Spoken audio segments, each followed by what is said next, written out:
الحاج محمد والجماعه هم بيتفرجوا علي على ارض الحاج عماد ال7 فدادين ونص وادي الجماعه يا عمي، وهم اللي هيحكوا على الوضع اللي شافوه، ام هو ده صح اللي انا بقدمه ام هو غلط. لا والله صح حاجه تمام. انا مش هسيب الا الحاج محمد يقول اللي شافه قدامه هل ده حقيقي ولا غير حقيقي. ادي البرسيم وادي البطيخ، اتكلم يا عم محمد. تعال يا عم والله ارض 100 100. ادي اللي بيتفرجوا الاحبه هم الاحبه اللي بيتفرجوا هم اللي هنقول لك. والبرسيم بس 100 100 وكل حاجه 100 100 على الطبيعه، مفيش حاجه كل حاجه على الطبيعه. وارض سمره من الجبل وارض ممتازه والله العظيم. وارض فيها العيش وسجل جواف اهو.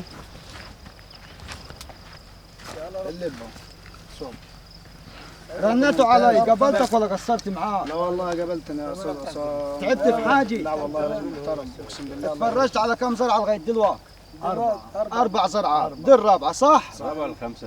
4 الرابعه.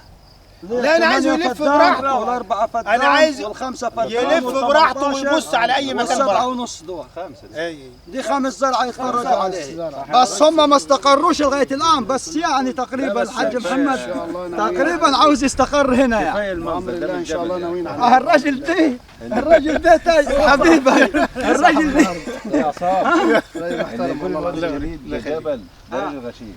لا مش والنبي لا تجعل كلمه داي، والنبي الكلمه دي عشان انا في التعليقات زهقت منها خالص اللي يقول عليها. يا استاذ احمد اللي يقول الواد الجديد جبل ده غشيم، ما يعرفش حاجه. يا غشيم هنا ارض سمر زي ارض يا جدع ده يا رجل جبل مين؟ يا رجل طينه هاي جبل مين؟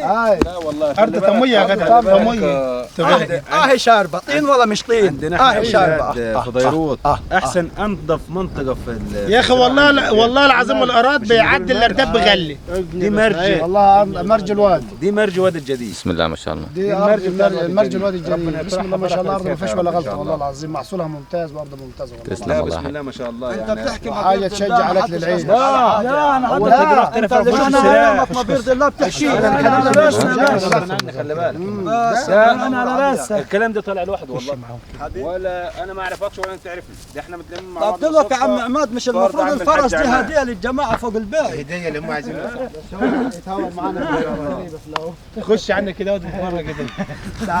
تعال نروح على الزريعه. ايه المشكله يعني؟ ايش تفضل تفضل. لف يا محمد وتعالى. تعال محمد تعال انت، هم يلفوا واحنا نقابلهم هنا كده. تعال نقابلهم من الناحيه الثانيه عاد. تعال عجبنا من عند 7 ونص حاجه تبارك الله حاجه محترمه صح كده؟ يا عمي احكي اللي انت شايفه ما بيرضي الله ولا حد على حاجه ولا حاجه معاه. بسم الله ما شاء الله. اها زريبه بطولات بحاجه تبارك الله 100%. اتفرجوا على 8 ونص واتفرجوا على 4 واتفرجوا على 5 وعلى 18 واخر حاجه لسنه عندهم 7 ونص دول. تسلم يا ريس.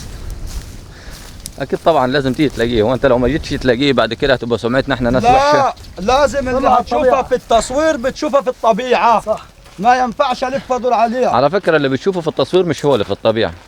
والله اللي في الطبيعه تشوف بنظرك احسن. احسن لان الكاميرا استحاله تجيب الارض كلها. صح كده بنظرك احسن. بنظرك احسن. ايوه ها راحوا فين الجماعه؟ دخلوا جوا ولا دخلوا جوا. تعالوا ندخلوها. تعالي خش علي رمحة. خش علي محمد عصام. حاج محمد هتروحوا بلا الرجل اللي جاي معاكم ولا ها؟ ده الاثنين خلع. لا بس لففتكم لفه حلوه. السلام عليكم. افتح فين الحاج محمد؟ بسم الله ما شاء الله. ما صارش يستلم ولا لا خلاص مش خلاص مش داخل يا عم. الله يبارك لك. انا ما رضيتش ادخل. لو عايز تخش خش يا صاحبي. لا خش ده مالكم. لا لا يا عم ده مالكم. علينا احنا ماشي لكن التصوير ما ينفعش. لا يا ماشي. لا بسم الله. يا عم محمد يا رب يفتح لك بركه. ربنا يبارك يا عم. حاجه في التصوير كانت غلط. لا والله اللي لقيته في التصوير في طبيعته ولا مش في طبيعته؟ طبيعته وزياده. لازم الطبيعه. احسن من التصوير. اقسم بالله الطبيعه هنا احسن من التصوير 100 مره. تعال على الطبيعه هنا وشوف الارض مش محتاجه كلام. انا جايب لك والله العظيم. يا مرحب بيك يا حاج محمد، نورت الفرافره. والله العظيم. والله العظيم شرفتونا النهارده. بارك لك يا استاذ يا مرحب بيكم يا عم. حبيبي يا استاذ. نورت الفرافره وكلامكم ده وسام على صدري. اهل مصداقيه والله العظيم. ربنا يبارك انا فيكم. لسه بقول للاستاذ عصام دلوقتي الواقع غلب كلامه، يعني هو قال لنا كلام احنا جينا هنا احسن والله العظيم. بس للاحسن. 100% والمعامله تسلم يا ريس. غير للاحسن فعلا والله. مش معامله مصلحه ولا حاجه والله. يعني واللي عايز ياكل عيش يجي يستثمر هنا. نصيبهم يوديهم فيها، والله يبارك لهم في اللي نصيبهم يوديه فيه. يا رب يا رب. تمام. سوا هنا او في اي حته ربنا يبارك. ان شاء الله خير ان شاء الله. خير ان شاء الله على معرفتكم بس. والله ده خير. حبيبي والله وبالذات ده شرف عم كبير بالذات عم والله. عماد والاستاذ احمد والاستاذ عصام. ده شرف كبير لي يعني احنا لو نصيبنا رسي على معرفتكم ده كنز بالنسبه الله يبارك فيك. والله العظيم. والله العظيم. ناس اهلا السلام عليكم. والله العظيم. يلا